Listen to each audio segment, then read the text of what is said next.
All right. So yeah, like I said, phase two, we've started now. We're on section 11, right? So one thing you'll note with the phases is that they just kind of keep counting up versus like, phase two, topic one again is just phase two, topic 11, which actually makes life a little easier. So I don't get confused like which topic we're talking about. Um, so this phase is going to be focused a lot about statistics and probability. And then towards the end of it, which is, I think 17, maybe it's 18, 19, 20, or 17, 18, 19. I can't remember the exact numbers. It's going to be focused on predictive modeling, specifically with linear regression. And I guess technically like extensions to linear regression, like polynomial regression and such. And that will actually be what your project's based around. So I kind of want to give you guys a little bit of like what phase two, like why we're doing this. The first section, topic 11, which we'll talk about today, is going to be mostly focused about like spaces and probability. I will tell you is that like there are some labs in this topic. And remember, the labs are not graded. I'm not going to grade them. I'll be happy to look over them if you send them my way or if you guys discuss them as a group. But no, they're just not like count towards your grade or anything like that. They're more for you to practice. I do know that this section in particular has some students really tripped up because turns out probability, it's basically counting. And sometimes counting is really hard. And so just know that you might get stuck on a couple of them, and feel free to share on Slack and like, message out to each other. Because I do think some of these are a little tricky. It's surprising, I think, sometimes how tricky they are. But the reason why we're doing this section is to basically lead up into the idea of probability, which leads us into the idea of statistical distributions, which is basically when we have a set of trials. We'll talk about all this, but a set of trials and say like what happens, and what kind of look we'll expect based on the probability and like the event space we have, which will then lead us into hypothesis testing. So hypothesis testing kind of comes in and we talk about like what that looks like. And what's really interesting, I'll kind of mention this throughout, is usually what people say, like, how is hypothesis testing really related to linear regression? It turns out they actually are very closely related. It's something called the general linear model, which I know the curriculum doesn't necessarily like really explicitly state, but you'll hear me kind of talk about it and we'll kind of connect those two together. But hypothesis testing by itself is also really important. So yeah, that's kind of like the flow of our phase two going forward. Sound pretty good? Cool. All right. And then before we dive into topic 11, then material, just kind of quick thumbs up, like who's at least like checked out the section, like at least, breeze through and saw that there were words there. All right, see a couple thumbs up. Some people reluctantly, not giving up. That's okay. All right, so hopefully, I'm going to tell you, I'm going to show a bunch of stuff. If you are familiar with mathematics, like mathematical notation, it might feel pretty comfortable. If you haven't been, it might feel like a foreign language. So just kind of a heads up. I'll try to walk you guys through it, but ask questions, especially if you guys see something that you don't recognize. Okay, so I'm going to share my screen, and I believe this is what I'm going to share. Yeah, let me just expand my guy right now. And I have to move your guys' faces so I can see you. Everyone who has their video on. I always judge them based on how confused people look. All right, so I'm actually going to come back to summary statistics because that'll be important later, but so I'm moving the Zoom window out of the way. All right, so the first thing, so this is again is all in a repo. So I know we have like a few people who have not been in the cohort before. I'm going to just send it on the chat again. This repo is the one that I use to keep all of our like material that we talk about, especially for study groups. And specifically, we're going to focus on this one, probability and stats today. Or actually, this is a lot of phase two. And we're actually going to focus a lot on probability right here. And note that we're going to talk about, hopefully, if we get through it all the time, these two sections, combinatorics, conditional probability, probability notation, and then MLE parameter inference. We're going to hold that off. That I think that's technically an appendix, one of the appendices.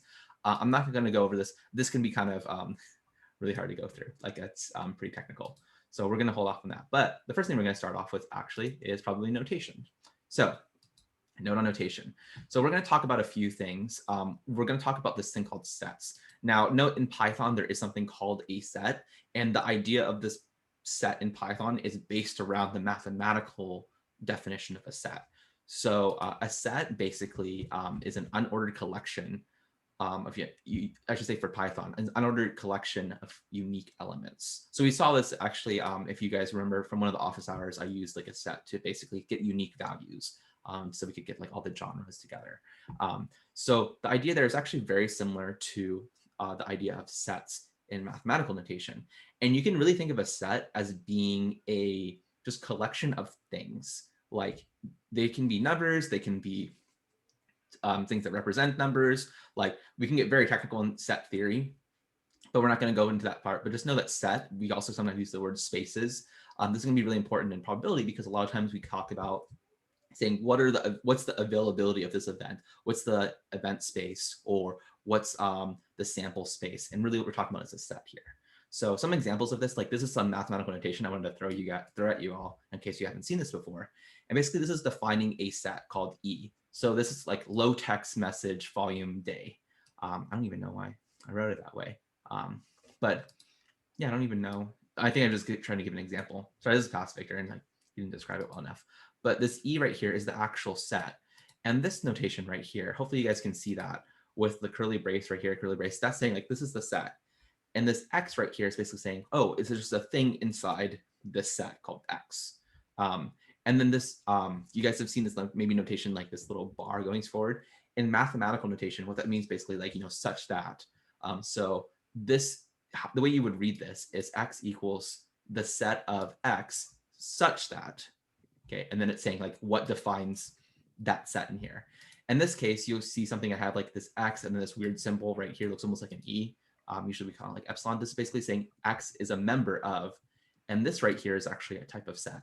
Does anyone know what that set is by chance with this kind of funky easy? All real integers or something, or? Yeah, all integers, right? So all integers are real, right? But all integers is what this is.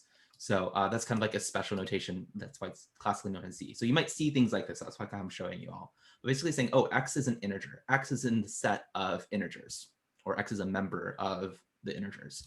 So that's like, okay, it's an integer. And then this comma here basically say, such that X is a member of the integers and 0 less than equal to X less than equal to 20, basically saying that X is between 0 and 20.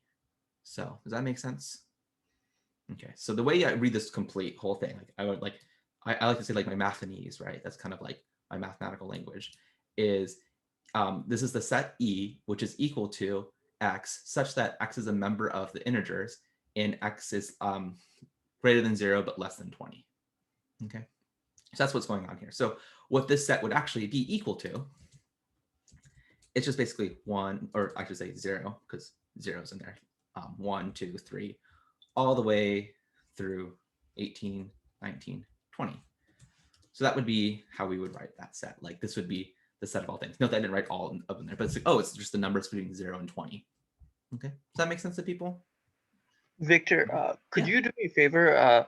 The notebook, could you just have it fill the whole browser window because the text is a little bit hard to read? Yeah, let me try zooming in a little bit. That might be a little bit better. Is this better? Yes. Okay, yeah, sorry. I wasn't sure how well this came across, so, but that's a lot better. Should I zoom in more or are we good? Okay, see nods. Cool. All right. So yeah, so you can see here, just kind of rereading again since now we can read it. It's the set E is equal to the set of X, such that X is a member of integers and it's between 0 and 20. That's essentially what we're reading here. Okay, cool. This one here's a different set that's also called E. You can see here it's the members X, and such that X is a real number. That's what this R, fancy R means right here. So real numbers, if you guys don't know what real numbers are, they're not imaginary, but basically they're all the numbers you'd classically think of, like 0, 1, 2, but also decimals like 1.1, 1.2, the square root of 2. So repeating decimals, pi's in there, basically all the numbers that wouldn't be considered imaginary. Okay. And then also X is greater than 6 or equal to 6. So note that this is a little bit different from this one because this one has like, 21 different members in there, 0, 1, 2, 3, all the way through 20. This one right here is a really interesting one. It's that basically it's every number equal to 6 and greater. So that means 6 is in there, 7's in there, 8's in there, but also 6.1, 6.111, 6.11111 repeating, right? Like all the numbers are in there greater than 6. So this is actually like you can think of it almost like an infinite set. It's very, very large and it goes all the way up to infinity, right? So it's including all those numbers. So we can define these sets in either of these ways. So we can have things that we call like a finite size. We can also have things that are infinite sizes. Okay. Does that make sense to everyone? Okay, that's your first real taste of set theory. So that's kind of like all you really need to know for set theory. I wanted to show this mathematical notation because sometimes you'll come across this and you're like, what is this funkiness going on here? And really it's just basically defining what defines an element in that set. Okay, cool. So I'm going to throw you some terms. Some I've already used, but some of them I haven't used yet. So I talked about a membrane element. So a membrane element basically is referring what's in the set, and we notate this with X, and then this funky E looks like an epsilon, if you guys are familiar with Greek alphabet, A. And this capital, usually we reserve capitals for set, but it doesn't have to be. Just kind of know that like that's the general notation, but it doesn't necessarily have to be something. So basically this is saying X is a member of A. Note that this could have also been numbered. Like for example, if this is our set E, we could say like, 1 is a member of E. Okay, make sense? Cool. Just know we call those members or elements. That's the technical term. All right. We also have something called a subset. So a subset, I think most people, like most of the English is pretty like matches pretty well with this.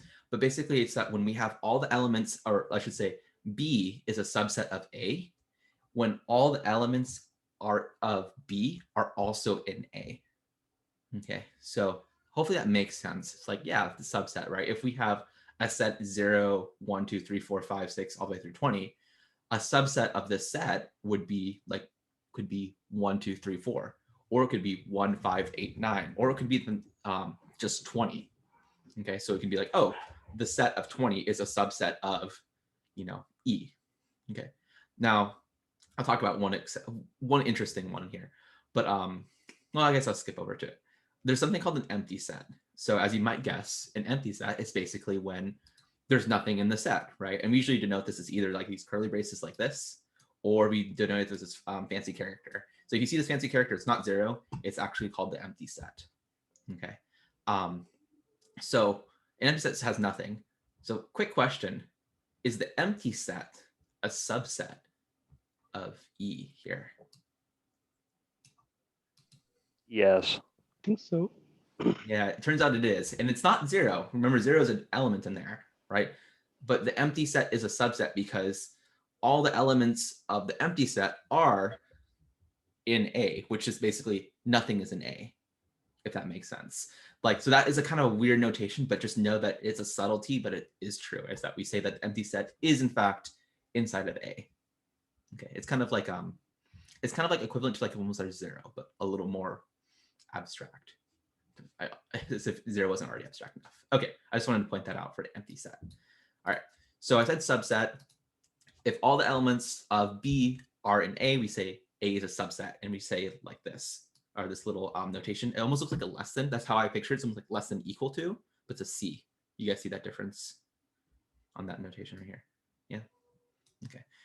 We also, the curriculum does mention about a proper subset, which I'm like, and even in mathematics, I like never really talk about proper subsets, but this basically means is that it can be all the elements of B are in A, but it means that B is strictly not equal to A.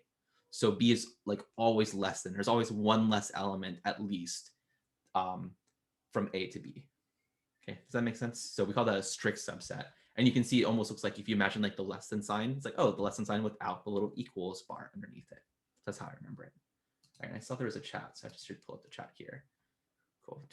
Oh, good. I was asking about zooming in. Okay, so cool. Those are different terms that we'll use a lot of. Member element, subset, cardinality. Oh, I didn't mention cardinality. Cardinality basically just saying how many things are in that subset. So in this case, just know that this cardinality, I'm not going to get too technical here, but basically it's infinite. Right? It's like, oh, there's an infinite number of things. And the cardinality of this guy right here is 21. There's 21 different things. So we usually denote that with, it's basically like these bars, they look like absolute value. That's kind of what that looks like. Okay, cool. So those are all the main terms I really want to make sure we emphasize. Make sense so far? Any questions? No? Pretty good?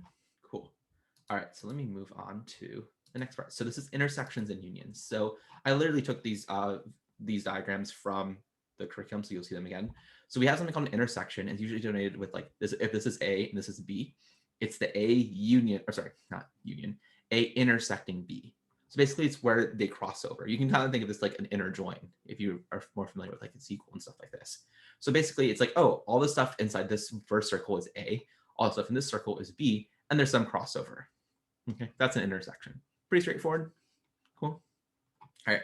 The other one is a union. So we say A union B, right? So they kind of like this little U going through. And this basically includes everything in A and everything in B. And then you can notice that we still include this in between. Later on, we'll talk about this probability. So we'll talk a little bit like probability is, but you can imagine when we say P of something, that's kind of almost like the area inside that set. So note that when I do a union, this right here, all this green stuff is a set. Does that make sense? So I have the set A, I have the set B, and now I have a new set called A union B. Does that make sense to people? Okay. Note the same thing with the intersection, right? This would be a different set. Is that when I say probability, right, you can almost think of it like the area inside that set. So the area, like the probability of A union B, is equal to all of the stuff of A plus all of the stuff of B, but we double counted it twice minus this intersection. Does that make sense to people? So if I counted this in this, I'd have an extra piece. So I have to subtract that out. This is always true. Like no matter what you do, probability of A union B is equal to the probability of A plus probability of B minus probability of A intersection B. Okay. No, I think the curriculum has something very similar, but instead of doing P, they talk about cardinality, which is just counting how many elements are in there. But we're kind of being more general where we say, okay, we're going to use probability a lot, which basically is kind of like area. Okay. So there's a special case of this, is that if the intersection of A and B is the empty set, I mean, there's the intersection, there's no intersecting parts, then the union basically is just probability of A plus probability of B. And you can kind of imagine, it's like, oh yeah, because A intersection B is empty, this part's going to be 0. Okay, there's nothing in there. So what that would look like if I were to draw this diagram, let me see if I get my little annotation tool. Zoom, where are you putting it? Oh, Zoom's like has the window over here, and then I have to click over here. All right. If you imagine this is like the set C, and this is the set D. Okay. And I say, oh, the union of C and union of D, right? Well, C intersection D, there's nothing. There's no intersection, right? That's just the empty set. So that means basically the union of C union D, I should say the probability of C union D. It just means the probability of C plus the probability of D. Make sense? Okay. We say these are disjoint for the record. Like disjoint means that they're not connected together. Okay. And that'll be important because basically the idea here is that whenever you do C, there's no way to also get D. So a simple example of this is like the possible flips of a coin are either heads and tails. If you flip heads, there's no way to get tails. So there's disjoint from each other. Okay. Cool. Sorry, yeah. So the C and D are these two circles? Yeah, these two little sets? tiny circles here. Mm-hmm. I mean, okay. I was actually looking at the actual circle, and you said the C intersection D is null, but right. Yeah. I didn't realize. Yeah, sorry. This is A and this is B. Okay. Yeah. Sorry, I just didn't have as much space. So I was just kind of drawing on top of here. So yeah, you can imagine like C is like, you know, if you flip heads, if you flip a coin once, you get heads. Flip a D is like if you flip a coin and get tails. Those are disjoint from each other.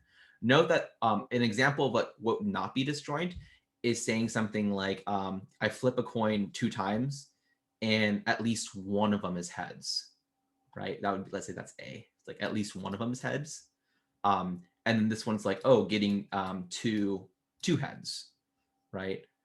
Or heads and a tail. So let's say heads and tails is what B is. Well, then there would be some connection there, right? Because basically A could have 2 tails or could have could have 1 heads or 2 heads, and B has to be 1 heads and 1 tails. And you can see there's a little overlap. I guess this is not like a great example because there wouldn't be complete overlap, but you get the idea, like they wouldn't be disjoint there. Okay, cool. All right, so this is hopefully like this is probably still, I don't want to say hopefully, but like it's probably still pretty abstract, right? So we'll kind of come back to like what this looks like, but just going through some notations. Differences in complements. So this right here, you can imagine it being like, oh, we have like like B subtracting A part, right? You're like, oh, I'm getting basically just what's left over. So you can kind of imagine like what's in B but not in A. So you can say, oh, if this empty circle is A and this is B, B minus A, or I shouldn't say minus because it's not really minus, is the difference would be left with this guy right here. And we notate that with B, like a little kind of like this. I don't like the notation necessarily in LaTeX, but it's almost like a little like sideways minus sign is the way I think of it. And it's not really division. So that's why I want to make sure that's really clear. But that's how we notate it. B, like essentially B minus A, which would be B difference A. Okay, does that make sense to people? Cool. And it's pretty easy, right? These are shapes. Complement. So the complement is referring to this piece right here, which is a little confusing because it's very similar to difference. But basically is that this is referring to some other set. So when we say something is a relative complement, it's with respect to that other set. So for example, we can say that B difference A is a relative complement to A. So basically referring to that A set. It's like, oh, what's not an A? We also have something called a universal set. And this universal set in this picture, you could imagine being like the full, like the full square itself. And if I imagine, like if I draw here, this is, let's say this whole circle is A. Oops, trying to draw, there we go. This whole circle is A, so this empty circle is A. Then everything outside of A, but also within this universal set, we'll call this whole thing omega. All of this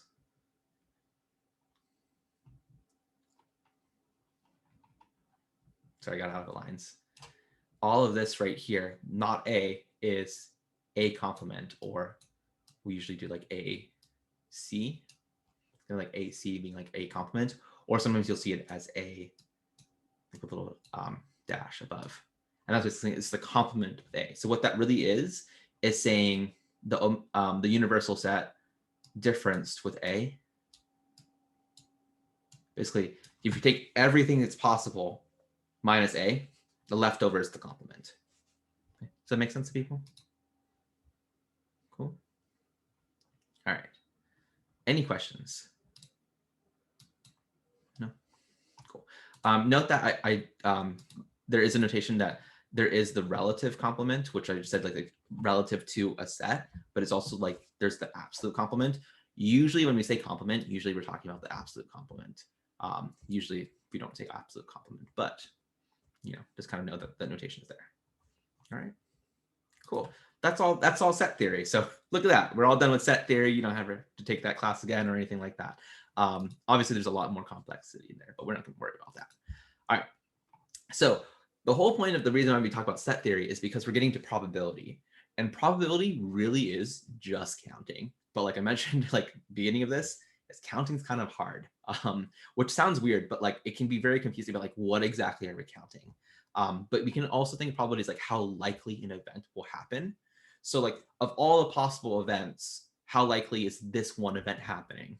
So the classic is like the coin flip, right? It's like, oh, if I flip a coin, it's either going to be heads or tails. I guess technically you get it sideways, right? That's one possible outcome. But like heads or tails or sideways, I guess, how likely is it to get heads, right? Or how likely is it to get tails? Or how likely is it to land on its side? Landing on its side is really, really, really, really small, but it's technically possible. Does that make sense? So yeah, no, that's kind of like how we're talking about probability, and really we're just counting, saying like how many different ways can the coin land, and what's the probability of that happening. So there's a few terms that we'll use. Trial, which I've already used a few times, but basically it's like a situation where an event or a set of events is to take place. So a trial might be, let me just flip the coin 3 times and see what happens. If I flip my coin 3 times, that is a trial, right? Or I'm counting that as a full trial. So I'm counting like how many, you know, I'm going to flip the coin 3 times and see what happens. If I want to flip the coin once and then see what happens, that could be 1 trial. And I could repeat that many trials over. So for example, I'm going to flip the coin and see if it's heads or tails. And then I'm going to say, okay, like a success is heads, you know, a failure is tails. And I'll do that 100 times. That means I did 100 trials. Does that make sense to people? So like the point is the trial is the thing that you're kind of like measuring, that the set of events or event that like matters. it's hard for me to say set of events because in a lot of ways, flipping the coin 3 times is the event. Does that make sense? Like if I'm measuring it in that way. Okay. You can have like different ways to like measure these trials and stuff like that. That's what we usually we're talking about, like the thing that matters. The sample space. Okay, so sample space is like basically a set. It's the collection of all possible outcomes in a trial. So if I flip the coin once, it can either be heads, tails, or on its side. I'll just from now on I'll just say heads or tails because on its side like we don't usually think of that. But if you imagine like if I flip a coin twice is my trial, my whole space would be heads and heads, tails and tails, or heads tails, or tails heads. Those are all the possible outcomes. So that would be my full sample space. Okay, makes sense. Cool. I'm just gonna like make some assumptions here. If I flip the coin, it's impossible for it to just suddenly disappear or for it to land on the letter Q. Like that's not a thing. So it's like, oh, obviously that's not part of like my sample space. It's pretty obvious, but it's important to kind of know like what possible things there are. Last thing is the event space. These are the sets of events that actually happened. So this is like from a trial, and note that event space is always a subset, not a strict subset, but like a subset of the sample space, right? Is that the events that happen can only happen within the sample space. So it's going to be some proportion of that actual sample space. Okay, cool. Make sense? Yeah. All right. So it's kind of clear. Hopefully that makes sense in like where that looks at. Now these proportions, the sample space and event space, that is actually going to tell us our probability. So what this looks like there's this law of relative frequency, which is basically the assumption of all probability. It's like, this is how we measure probability. And it's going to be this little mathematical notation here, which is like this small little thing, but it's actually holding like a whole lot here. So it kind of helps to break this down. So I mentioned about this P, that's basically the probability of a particular event E happening. So it's like, oh, for example, the probability of heads, right? When you flip a coin once. N is the number of trials. So if we do this over and over again, we flip a coin, we measure what the outcome is, flip the coin, measure what the outcome is, flip the coin, measure what the outcome is. Like we can do that. That's what N is right here. It's the number of trials. And S of N is basically saying the number of successful events. So successful is defined by like what you define as success. In this case, we'll define heads being successful, meaning that event E happened. If I repeated this over N times, how many successes did I have? Okay. So does that make sense? All those parts, P of E, S of N, okay, N, good. So what this is saying basically is the probability of event E happening is defined, or in fact should be equal to this number of successes after N trials divided by N trials, but do this for infinity. Basically, if you were to do this in an infinite amount of time, you would get exactly the probability of event E happening. So if event E is probability of hitting heads, flipping a coin, and I do this 100 times, so I get 100 times and I get 51 heads, 49 different tails, right? So 51 divided by 100 is like 0.51, right? So you're like, oh, we're getting close, right? If I did this over 1,000 times, we get maybe even closer. Maybe it's actually going to be like, 499 heads, right? It's like, oh, 0.4999. And we keep going forever and ever and ever, never stopping, all the way to infinity. We would get the exact probability of E happening, in this case, number of heads. Okay, and that's really the definition of what we're getting at. So basically, as this right here, we've seen limits before, right? I just want to make sure everyone's kind of familiar. Yeah, just reminder in case like it's been a long time. Like I remember seeing, but I can't remember exactly what this means. This basically says we take the limit from N goes to infinity. So as we kind of make N go towards infinity, because technically we can't take it to infinity exactly, we should get exactly the value of the probability of E. Okay, and so this is a very small little guy, but this like helps us like format our like formal definitions and stuff like this. In reality, you won't be using this, but it's such an important aspect to remember. Like that's how we're defining probability, that it helps us to realize like, oh, if we do this repeated number of times, we get closer and closer to this true probability, which you can see here in a lot of ways doesn't actually exist because you can't do anything an infinite number of times. So that's kind of a whole like there's a whole bunch of like theory about probability, like is it really real and all that stuff. But we'll talk about that maybe when we talk about like a Bayesian agent. Anyway, Cool. So that's all the major stuff I really wanted to make sure we kind of went over before we go into anything else. Any questions at all? Yeah, cool. All right. For the record, right, like the curriculum will actually go into like more detail and explain the stuff, but I pretty much summarized everything you like really need to know. If you don't feel like you have to memorize this stuff, but like if you know what cardinality is when someone says cardinality, that's fine. If you know what intersection union is, you're good too. When someone says a complement, what a complement is, all that good stuff. Okay, so now we get to do some fun stuff. So let's see. We'll go into combinatorics. So combinatorics is the one that basically breaks everyone's brain, or at least it breaks my brain a lot of times too. So we'll kind of go through this stuff. So I'm going to use some code here just to kind of get an idea. So we have like event spaces, which we talked about this. Like we have essentially all this possibility of event space. I should really say sampling space, but that's okay. Rolling a dice. So if I wanted to simulate rolling a dice in Python, what I could do is say, hey, a die roll. That space is 1, 2, 3, 4, 5, 6. And I'm assuming a dice here is a 6-sided die, right? And also, I'll have to make the assumption here is that they're all equally probable. But the point is like, oh, I have all the full space here. Like, oh, cool, got my die roll. So if I wanted to roll 2 dice, right? And I want to see, okay, like for example, what are the different possibilities I could have? I could roll a 1 and a 6. I could roll a 1 and a 2. I can roll a 1 and a 3. I can roll a 6 and a 1. You know, what are those possibilities? Does anyone know how many different possibilities we have?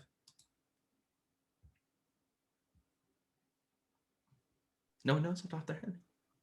Factorial, right? No. I'm sorry. What's that? 6 factorial. 6 factorial. Ooh, that's a lot. No, that's a lot. that's like 720, I think. I think 1 6. How many? I couldn't. 1 over 6. 1 over 6. So not the probability, but just how many different die rolls can we have? So I can have 1 and 1 snake eyes. I could have 2 6s. oh, you're 36, right? 2 6. 36. Yeah. Yeah. So if you played like Monopoly or any other game with 2 dice, right?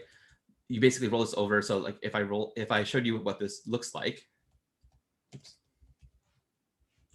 you can see there's 1 and 1, 1 and 2, 1 and 3. And you can see also there's like 6 and 1, 6 and 2, 6 and 3, all the way. So there's actually 36 different ways I can do this. Cool. Yeah, pretty easy, right? Like if I didn't know how to do probability or like say what are the different possibilities, I could just simulate it, right? And just like count it from there. Okay. A 3 dice roll.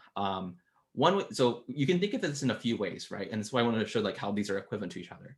Is you can think of a 3 die roll as being either you take all 3 dice and you throw them on the table and you count, you know, what those numbers are, right? Or you can think of it like rolling 1 die and then rolling in the same one again, and then rolling the same one, and then record those 3 attributes.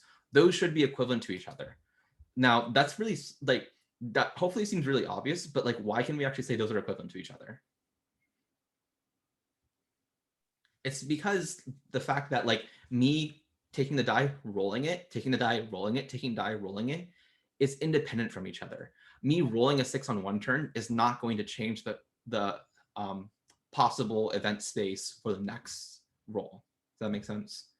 That's the idea of a fair die. If I roll all 3 together, they should be independent from each other too. I mean, technically they can hit each other and kind of like technically interfere with each other, but basically we can think of like, oh, like the chances of rolling, you know, 1, 2, 3, 4, 5, 6 is going to be the same for each of those dice, even when you roll them together. So one way you can do this is like, okay, we roll 3 at once. So basically say, okay, there's going to be 1 die, 2 dice, 3 dice, and basically create this 3 rolls. And if I see this guy, I just show you like what that 3 rolls look like. You can see it's 1, 1, 1, 1, 1, 2, and so on, right? So in this case, you got to guess here, or at least how you would calculate this? 6 cubed.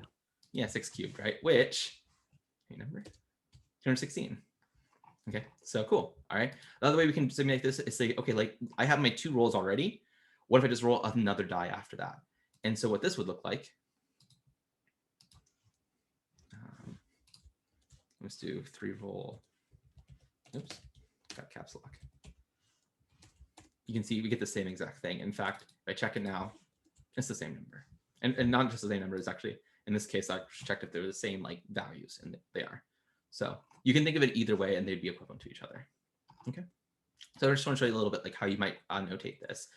If there are different probabilities and stuff like this, like if they were different, let me say, if right now I'm kind of saying like, oh, one has an equal probability, like Bula has said like 1 out of 6. 2 has 1 out of 6, 3 is 1 over 6. If instead like I adjusted it so like 6 is more often, does this change anything? No, it shouldn't, right? As long as the probability is not 0, right? Like even if 1 is like super likely, but 2, 3, 4, 5, 6 are still possible, it still doesn't change the event space. There's still only 216 options, right? It just might be you get one option more often than the other. Okay, make sense? Cool. And that's going to be important when we talk about permutations and combinations. So, okay, math notes, right? So factorial. So thumbs up. Who's seen factorial in their lives before? Hopefully you guys have, right? Okay. It always helps to just check.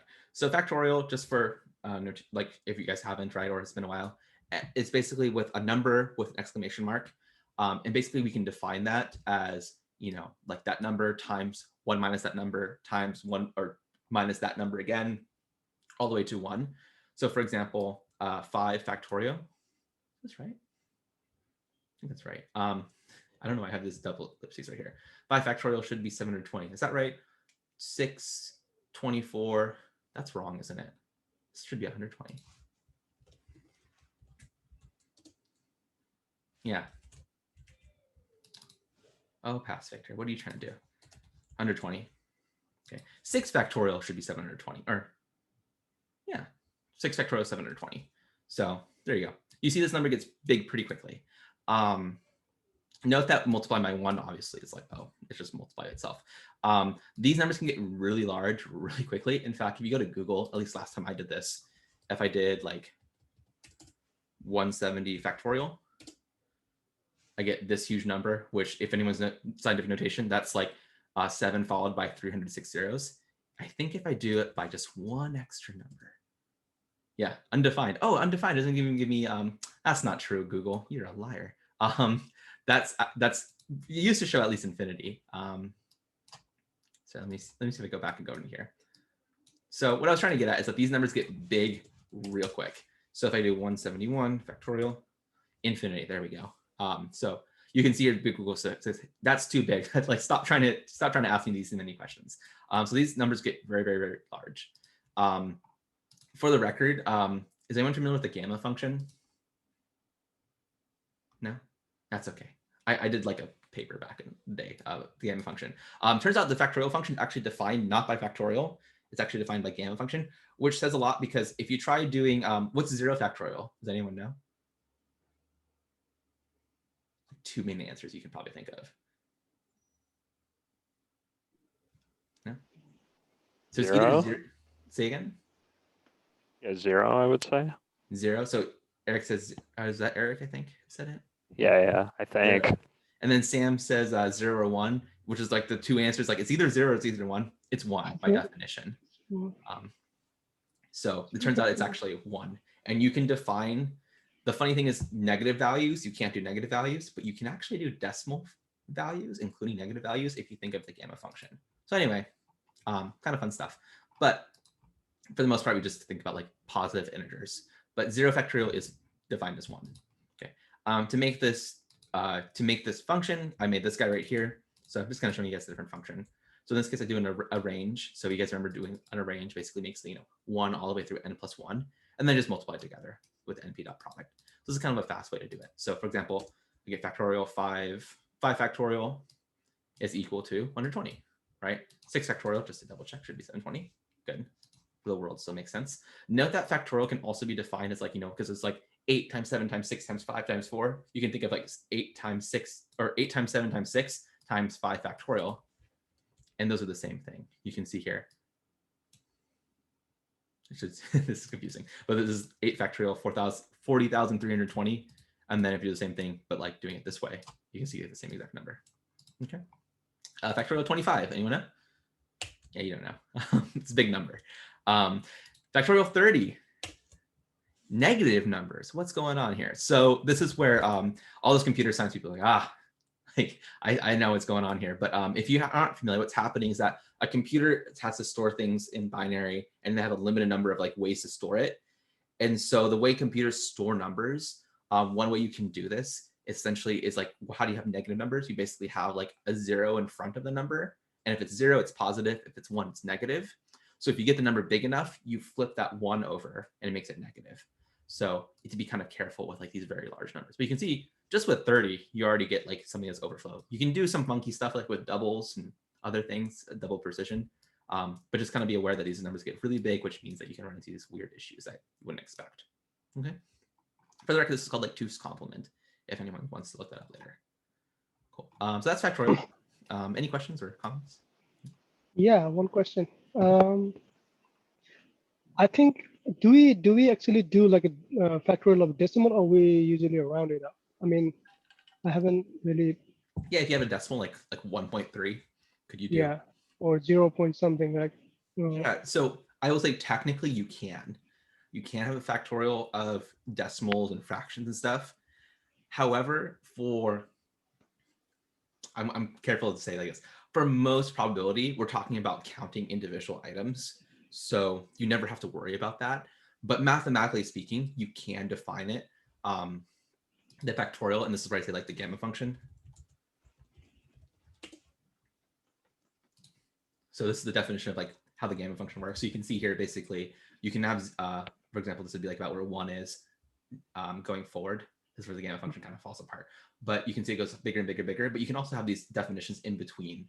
So this is actually how you define your factorial. The actual definition of the gamma function is this guy, which is kind of funky. But this is actually what's going on with factorial. But in general, for probability, you mostly will just have to think about factorial. I will say, like, in general, because technically you'll see the gamma function pop up when you start looking at things like certain mathematical concepts that rely on factorial or counting, gamma functions tend to pop up a lot. So if you come across this gamma function in like some like math notes or something like that, that's what's being defined here. But in general, you should just worry about like integer numbers. Good question though. Yeah, so in general, you just do the integers. For example, for the record, I think if I do this, I don't know if this will work. So my function does technically work, but it doesn't have the same meaning that you think it does. So you have to be careful. All right, so some quick things about sets for Python. You can do something like subsets, for example, subset, superset basically just being the opposite of a subset. You can use these same things in the Python. So you can define sets and actually perform these like same things that you would with set theory stuff. Decided to put that in there. But we're not going to use that too much. So the real matter is permutations.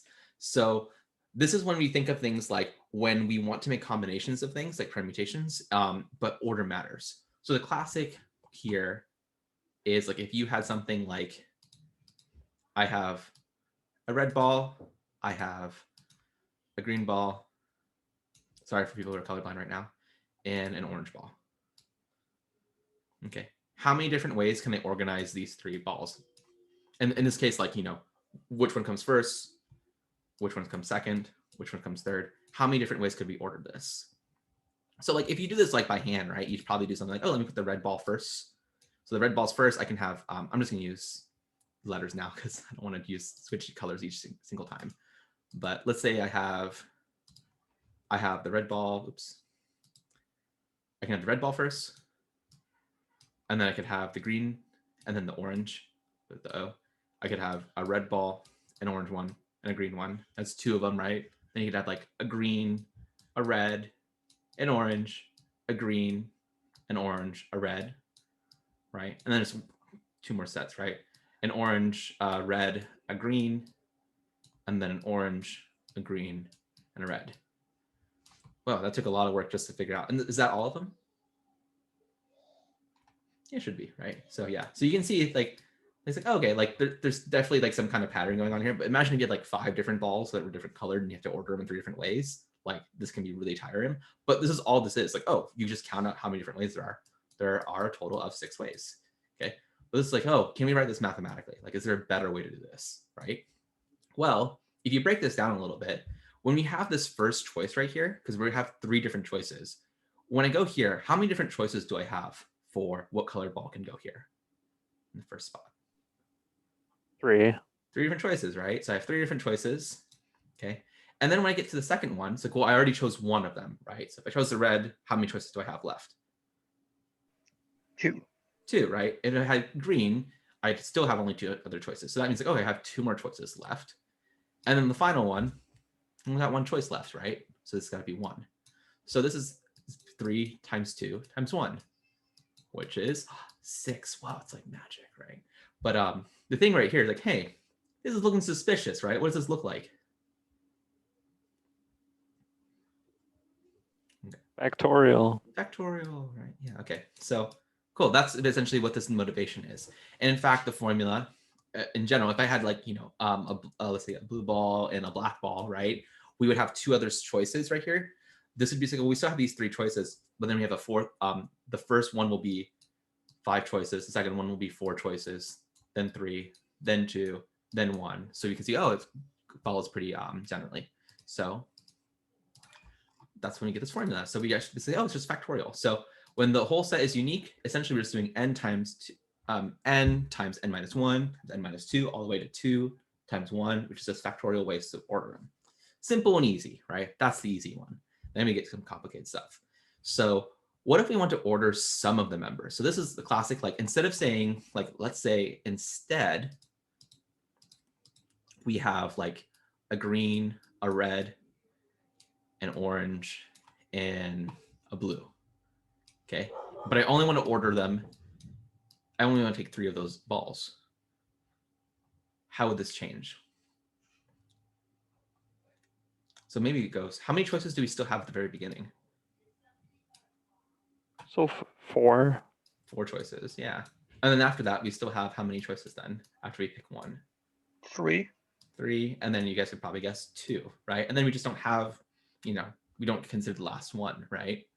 So at the very last point right here, when it's the 3rd ball, we either have like, let's say orange and blue left, or red and blue left, or red and orange left, and all that stuff. So we can see it's close to factorial, but it's not quite. So what we're basically excluding is the ones that we didn't care about anymore. So usually we say it's like, oh, we're choosing, we'll say k spaces, and we have 4 different options. And we actually have this, since this comes up so often, we actually have notation for this. And that is this notation right here. It's basically, essentially we're saying how many permutations, if we have n items, we only choose k of them. So you can kind of imagine this being like, oh, we're writing all of these out, n times n minus 1 times n minus 2, but then we stop before we hit the kth item, right? Or we hit the kth item and we stop. So what that would look like is that if you imagine if I went back to like the 4 different choices, if I could choose all 4, it'd be 4 times 3 times 2 times 1. But then it's like, oh, I can only choose 3 of them. I guess this wasn't a great example because we actually stop at 1. But it's like, oh, we can only choose 3 of them. Well, that would basically say like, oh, well, we don't count this last one, which is just 1, which is actually 4 minus 3 factorial. That wasn't the greatest example because this was just 1. But let's say we only wanted to choose 2 instead of 3 of them. I change this to 2. And then this right here is going to be 4 times 3 times 2 times 1 divided by 2 factorial, which is 2 times 1. And since they're division, I just cross these guys out. So 4 times 3, which hopefully that makes sense if you think back to our example. Okay, so this is pretty useful. This is where I tell you, don't try to memorize this equation. You're like, oh, it's a permutation. Let me just throw this in there. That's not the right way to do this. This right here is basically telling you, if you have n objects and you only have to choose k of them, and I should say n unique objects, then you can use this shortcut so you don't have to think about like what things do I exclude. So that's what this is for. Don't think this is the solution for every time you do a permutation. Does that make sense to people? Okay. What I classically see a lot of people do is that they'll say, oh, it's a permutation, and they'll just go straight to this formula, which it's tempting, but it's not the right way to approach these things. You should really think about this as a very specific situation, and you use this as basically a way so you don't have to write a whole bunch of stuff. Just like we use factorial. Like, it's not that factorial is the right answer. It's just that it's an easy way for us to do a certain situation. Okay, cool. That makes sense to people? How we get this guy? Okay. All right, cool. All right, now we start getting stuff like where people kind of get a little confused. What happens when you replace your objects? So in this case, pretend you have like a green ball, a red ball, and an orange ball again, right? And we're gonna pick it out 3 times, But every time we pick out a ball, let's say we take out the green ball, we put it back inside like, our hat of like, balls that we're picking, and we pick it out again. How many different ways we can pick it? Well, in this case, we could have the green ball, put it back, the green ball again, put it back, green ball again, right? So obviously we're going to have more choices than n factorial, right? So in this case, right, what we're doing is like when we have our first choice, and this is why I don't like using these equations and stuff like this. If I'm picking 3 different items and there are 3 different choices, let's say green, red, and orange. How many choices do I have the first time I pick? 3 choices, right? How many choices do I have the second time I pick? 3. Still 3, right? And then the third time I pick, there's still 3 choices, okay? And so in this case, it's 3 times 3 times 3. Or that's 9 times 3, 27 different choices, which is much bigger than it was before. But this is where I show this notation right here. It's like, well, how does this relate to permutations? Like, well, that n factorial is just a special case of this. If I have p choose n, k is equal to 1, well, that's just n factorial divided by n. Ooh, wait. Am I doing something wrong here? Oh, sorry, we're still picking n times. So n minus n. So this is n times. I think I did this math underneath here wrong. Yeah, sorry. We're picking it n times, right? Because we're doing n different times. This would be just essentially just n factorial divided by 1, just n factorial. So similar right here is that when I go right here, I still have, I'm picking one thing, but I have 3 choices. Picking one thing, have 3 choices. Picking one thing, have 3 choices. So this will always be that 3 factorial here. So this guy right here, if you imagine P3, k equals 1, this is going to be 3 factorial divided by 3 minus 2, or sorry, what I'm doing right now, 3 minus 1 factorial, okay, which is equal to 3 times 2 times 1 divided by 2 times 1, which just gives us 3. Okay, which is essentially just saying, oh, it's just n times. And then we're doing that q choices. Does that make sense? Okay, hopefully hopefully you guys me writing this out, it was less confusing than me like putting it all together. But what I'm trying to get at is that this, usually what happens, people try doing this and they just start trying to enter things into here and they'll get the wrong answer, right? And it's hard to tell sometimes because you get very large numbers that you forget like what's going on here. So the important thing is to realize is that each time I choose one of these items, I'm actually doing P3, 1. That's really what's going on here. And I just do that 3 times. Does that make sense? Cool. All right. So that's why I'm able to get this answer here. Any questions? Sound good? I'm confused. Sideways? No? Okay. Cool. All right. So sorry if you guys can hear my dogs right now, freaking out a little bit. All right. So this is one that's the most confusing one. And this is actually, they showed an example in the curriculum on this, is that pretend we have multiples of the same object.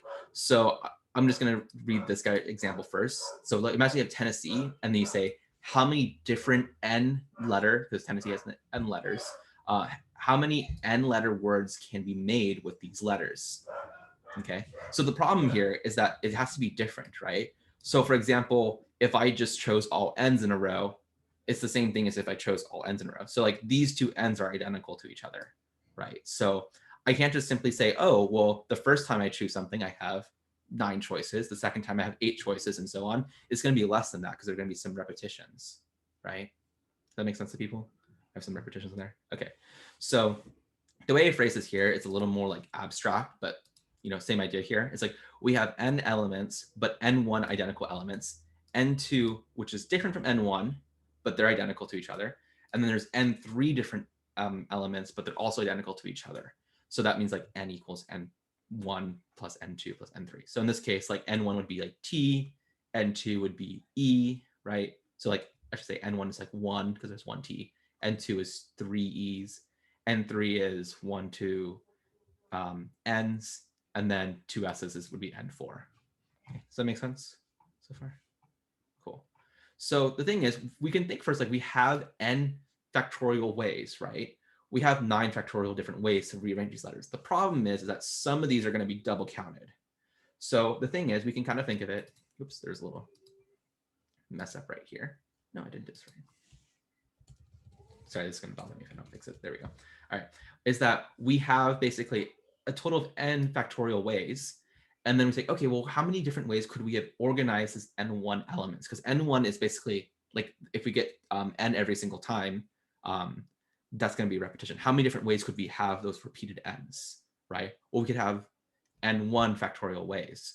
So we just divide out those repeated instances out of the n factorial. And basically we do this for each one, divide each one, n1 factorial, n2 factorial, n3 factorial, we would get this guy right here. So in general, we'd get something like if there are c different groups, we would have something like this, and that would give us the total number of possible ways. Does that make sense to people? Okay. So the important part is like, why are we dividing? It's if we're dividing out basically those repetition parts, saying like, well, okay, like I could have n here, n here, n here, and no matter how many n ways I do that, right? There's so many ways I can do that. They're kind of the same thing, so I need to divide those out. Those are basically going to be repetitions where it doesn't matter what the letters are in between. It's like, oh, that's going to be the same thing, so just discount that. Or that n factorial, it's assuming that they're all unique from each other. Okay, cool. All right, make sense? Yeah. All right, so note that this will always be less than n factorial. All right, that's all permutations. So like the thing is like, I think the hard part is that people really focus on this equation. They're like, permutations, order matters. I need to use this equation. You don't always have to use that equation. My strategy to people is say, pretend like if someone says, for example, you have like, 5 different slots, right? So instead of doing 9 different letter words, this is not going to give, let's say we have like, you can choose 3 letter words. How many 3 different letter words can we have, right?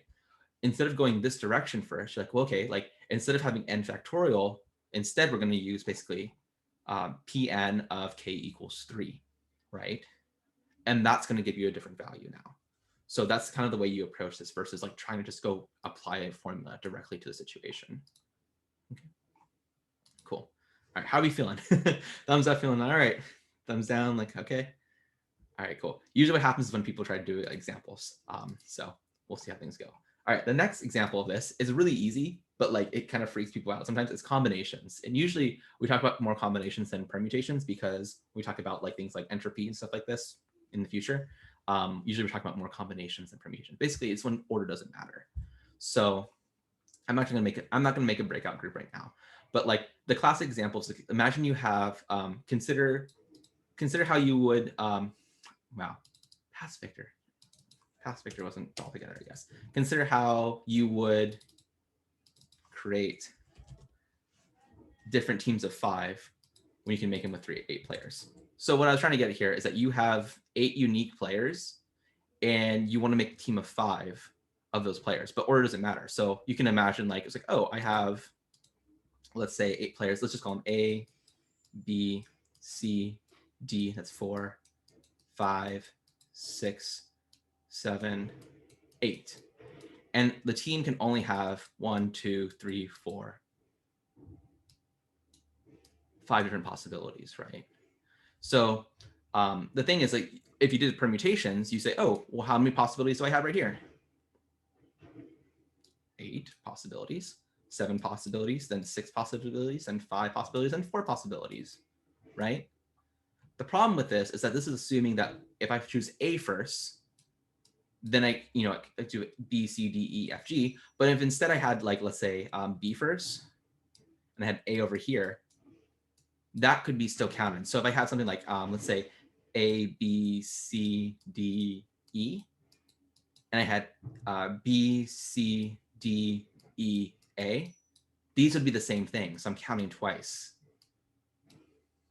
right, to use that. So what I have to do is basically factor out all those different choices where I'm repeating the same thing. Well, the way it can do this is basically say, well, there's 5 different choices. There's 5 different ways for it, or there's 5 factorial ways for it to rearrange these choices. So we're just going to divide it by another number. In this case, it turns out to be k factorial. So what that looks like, it's just basically we do our permutations first. Say, okay, let me do the permutations, and it's divided by that k factorial. Basically, that k factorial is saying how many different ways can we rearrange the actual spaces. And so, because those don't really matter, they're all the same exact thing. And so we basically do this division, which ends up getting us this combinations, which is the one that's most common with the notation. You say n choose k, gives us this, n factorial divided by n minus k factorial divided by k factorial. Okay, so basically it's just dividing this extra part. And so we're just removing those duplicates where they're counted by permutations. Okay, that's pretty easy. But the important part to think is like permutations are just when the order does matter. Combinations, the order doesn't matter, so we can basically remove all those repeated elements, which is what that k factorial is. Okay, cool. How are we feeling? Pretty good. It's a bunch of math, right? Like, all right. So here's some examples of this. I think it kind of helps. So we have ways to organize 3 identical red balls and 2 identical green balls. Let's see here. If I say, okay, and we want to have basically 5 different things, and we have 3 identical red balls and 2 identical green balls. How can we organize this? So first of all, is this a permutation or combination? Does order matter in this case? Yeah, order matters. Yeah. So I'm talking about organizing it, right? Versus like choosing it. So you can imagine, I didn't put it explicit here, but you can imagine it's like, okay, we're just going to have just 5 elements here. Okay. So when we do this, right, we're basically getting 3 identical red balls. So we have like red, red, red. Then we have green, green right here. And we want to say what order we have, right? So the thing about this, though, is that we have to make sure we don't count the same one twice, right? Or like that counts. If I put a red first and then pick a different red again, that's the same thing as me picking another red one and then red one, right? So this situation is most similar to the Tennessee one, right? So how did we figure that one out? Anyone want to try to break that down a little bit? How many different possible ways we have?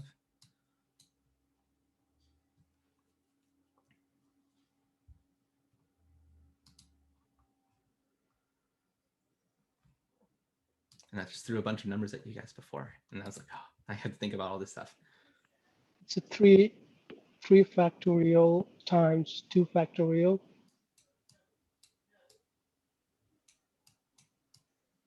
Like that. So being like, this is the total number of possibilities, Simon, right? I didn't see anything. You see? I don't think we can see what you were writing there. Oh, you guys can't see what I'm writing? Right then, yeah. Oh, that's weird. Okay. Can you guys see this? Nope. Nope. We only see the Zoom. mouse. Zoom, you Hovering. killing me, Zoom. Okay. Can you guys see me writing these dashes right now? No. All right. Zoom. I don't know what's up with Zoom today because I'm trying to. The weird thing is I can see it, but obviously you guys can't. So let's just go off here. All right. So Simon, you were saying 3, 2 factorial, and then what I was trying to get at is we have 1 space, 2 space, 3 spaces, 4 spaces, 5 spaces, and we have red, red, red, green, green. Right? So for the red, for the red, it is going to be 3 factorial, right? And for the green, it's going to be 2 factorial. And then there should be some other combination, which is the order of red and green. So maybe another 2 factorial. Yeah. So there's definitely out of these spaces, right? There's 3 different ways we can choose those reds, right? And there's 2 different 2 factorial, 2 different ways we can arrange the green.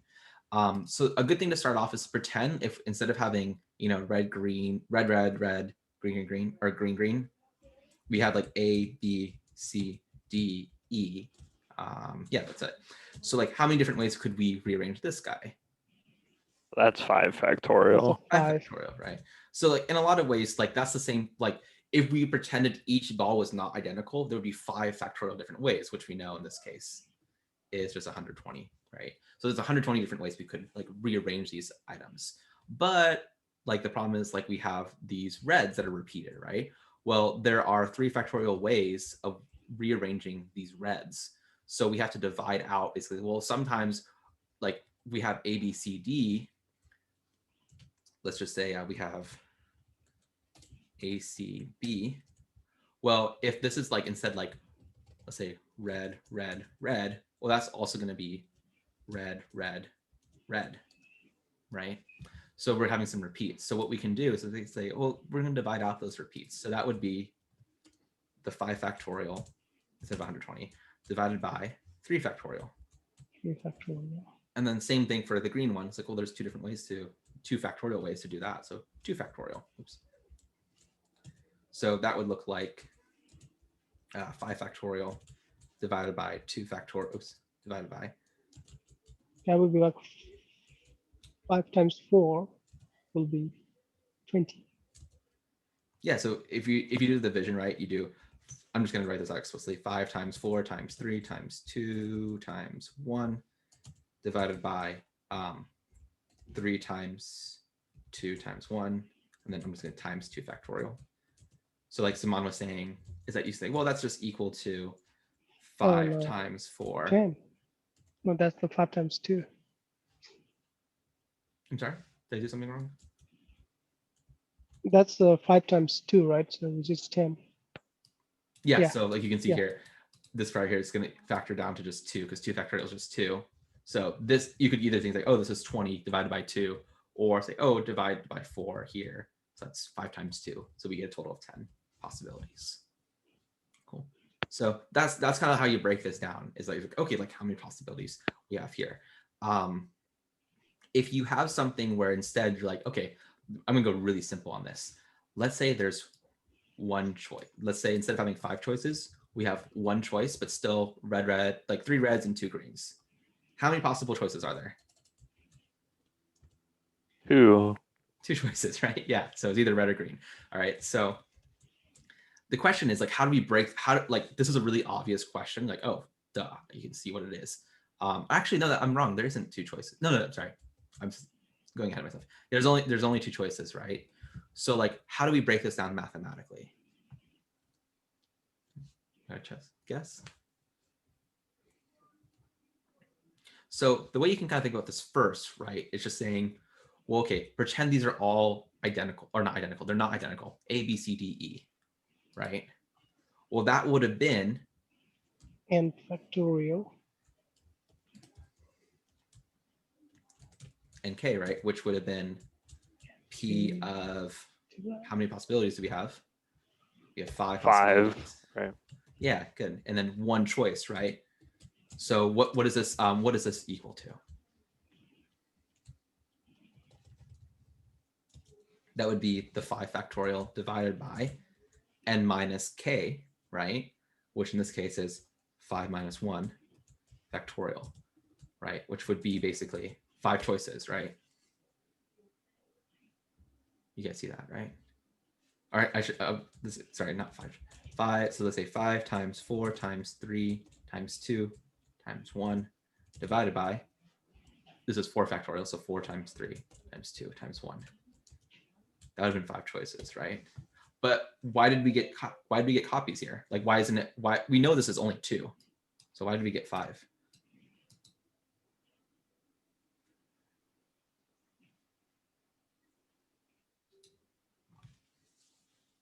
Because we consider them to be different from each other. There are 5 different choices we have, but we know that's not true. We don't have A, B, C, D, E, and F. We actually instead have copies of this, right? Like these 3, let's say A, B, C are all red. Oh, sorry, not F. A, B, C are all red, and D, E are all green, right?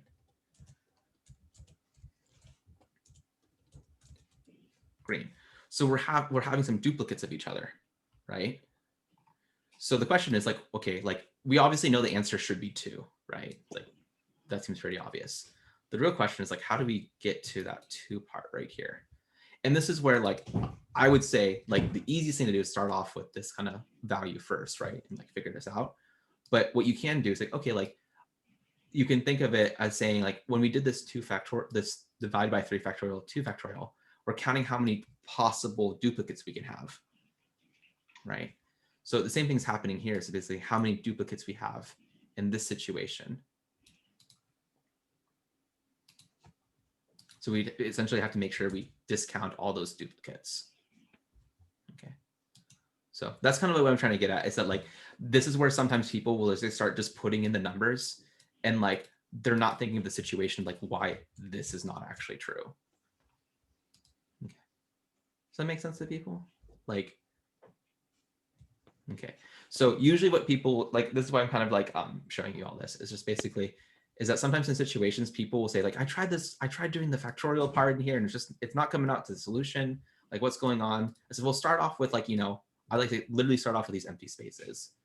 And when you start off with these empty spaces, then you can kind of think of them as different. You can rearrange them differently. So you can think here, it's like, well, we're not really doing, you know, we're not even considering red and green. There's only 2 choices. So we don't even have to like worry about them being duplicates of each other, because we know there's only 2 possible ways to actually get value out of this. Okay, cool. Hopefully that made sense. Like, hopefully, what I'm trying to get at is that don't just start blindly applying the equations that you see in the curriculum and what we showed today. You want to really break this down into like how you would solve this. Okay. A classic of this one. So I'm going to show you guys one from the curriculum that I think gets most people. Okay. Let's say you have to build, I'm kind of making this up, but it's generally this. You have to build a team of 5. So a team of 5. And you have, let's say, 4 boys and let's say 6 girls. But your team of 5 has to have 3 boys. Yeah, let's make it, let's say 2 boys and 3 girls. Like your team has to have that. How many different possible ways can we have? And note that these are each, you know, they're not identical, right? So they're 4 different boys, 6 different girls. How many ways can you arrange a team of 5 where 2 of them are boys and 3 of them are girls? Now, when people see this, like, I don't know, what's your first reaction to this?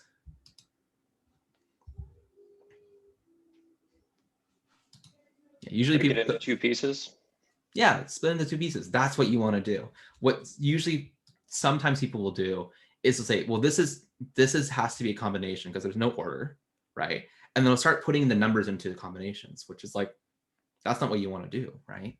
So what you have to really think, like one way to do this is like, okay, we have 5 different slots, but you can kind of imagine like, oh, like this is like the girls, and this right here is like the boys. And then hopefully that kind of makes it a little bit easier, because now it's not you're choosing 4 boys and 6 girls. You're saying, oh, for the 6 girls, I have to figure out how many 3 different ways can I put those people in, right? And then of the 4 boys, how many ways can I put 2 of them in together? Does that make sense? So now this becomes 2 different problems. So let's say we have like, you know, how many different ways how would you figure this one out? How many, if you take 6 girls and we have to put 3 in 3 different ways, that would be combinations, right? So in that case, what is n?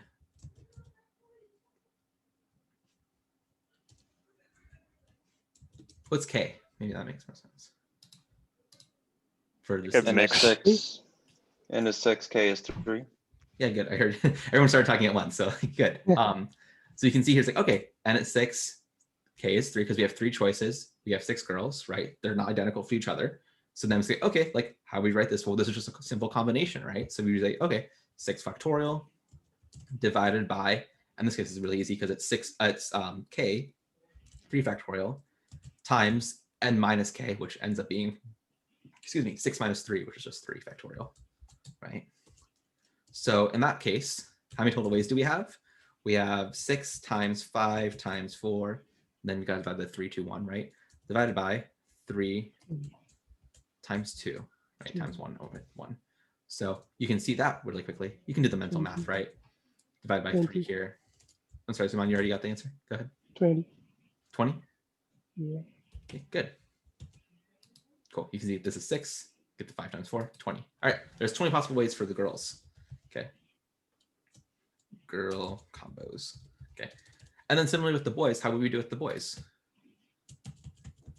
Well, what's n equal here? 40. 4. 4.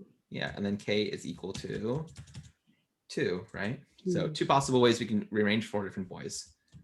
In that case, we get 4 factorial divided by 2 factorial, that's k, times 4 minus 2. Oh, look, that 2 factorial as well. Okay. Which gets us, this is 2 times 2 is 4, 3 times 2. So that gives us a total of 6 combinations, right? I did that right? Mm-hmm. Okay. Okay. So cool. All right. We know there's 20 different ways we can put the girls, 6 different ways to put the boys. What does that mean for total of different teams we can make? Just multiply, right? Yeah, right. Because you're basically, at this point, you basically have like, you can almost think of this being like a whole group. You essentially have group of girls, group of boys, right? And just saying like, well, okay, there's 20 possibilities for the girls, 6 different possibilities for the boys. That's just simply 20 times 6, which in this case is 720. Okay. And that's how you want to approach this. Like I said in the beginning, probably is a lot of just counting, and that's literally kind of like what we're doing. We're basically just counting these out. It's figuring out like, okay, like we're seeing how many different ways can we do this, how many do this part. And I think it's tough because we see this and we want to put it in a formula, but that's not what you want to do. You want to break it down first. Okay. Cool. Does that make sense to people?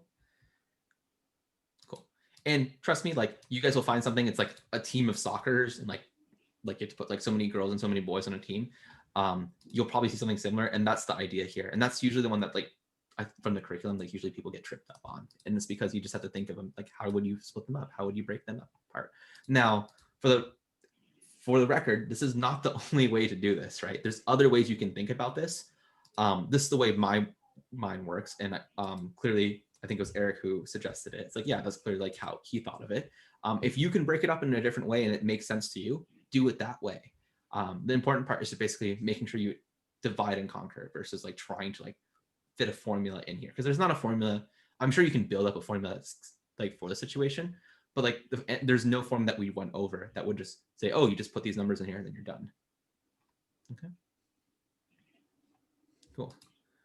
All right. So we're close to time. I technically had another section, but thinking about it right now is that it's very similar. Most of it, this is basically in the curriculum. I'm just going through it really quickly.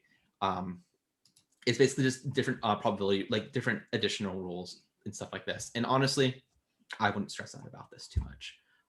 Like trying to memorize like, oh, this is true over here. I think for the most part, if you picture it, you can get the idea. The product rule, like it's one that they kind of talk about a whole bunch, but like for the most part, you don't really have to consider it too much. Like it technically is true in the sense that we have to think of like things like, oh, like if there's overlap, if they're not distinct from each other, if they're not independent. But for the most part, like what we'll do is basically this rule right here, basically intersection, because they're independent. We don't have to worry about how it crosses over. And then you can see this massive thing of a chain rule. Like you can see here, basically, it's basically the product rule multiplied multiple times. Don't worry about, like, I wouldn't stress out about this, like trying to memorize these things, because in general, it's like, you're not usually thinking in these terms. Like if you read a mathematical like textbook, like these are things that you might consider in set theory. Well, we're not going to talk about that too much. And honestly, this is probably not going to come up in your day-to-day as a data scientist. The biggest one is Bayes' rule. They do mention this, but don't worry about that one, because we are going to talk about Bayes on a whole separate day and how to apply that. But for anyone who knows like Bayes' rules, Bayes' theorem, this is basically how it's summarized in here. And essentially what it is essentially is this intersection here. It's rearranging this intersection. Okay, cool. right, awesome. Biggest probably section here that probably trips over like the most focus on it is probably the permutations, combinations, the combinatorics sections. So don't stress out about this. Like it's useful when we start doing like entropy and stuff like this, like to think about these terms. But to be honest, like when we get to topic 12 tomorrow and like so on, you're probably not going to really think about permutations, combinations. But it does help to kind of think about like when you do come to situations when you're trying to figure out like how these numbers relate together, you might come back to these combinations, but don't stress out about it. That's what I'm trying to get at. Okay. Cool. All right. Yeah. So we have a couple minutes left. Any questions? Any concerns? Any comments? Just for clarification, what is the answer to that last problem? Because I wasn't sure if it was 120 or 720. Oh, did I do this number? 60. That's 120. My bad. Sorry, I've been seeing 6 factorial and I think 720. So Yeah, it's okay. It's okay. yeah, it should be 120. Thank you for pointing that out. Yeah, cool. Yeah, which makes me think that like there's probably a way to formulate this where it's 5 factorial, but like I wouldn't try to do it that way. Like I'm like, oh, it's 5 factorial. Like there's probably a way to rearrange this into an equation that would be 5 factorial, but I wouldn't worry about that. Cool. All right, sound pretty good. I'll stop the recording here. That way we can end it.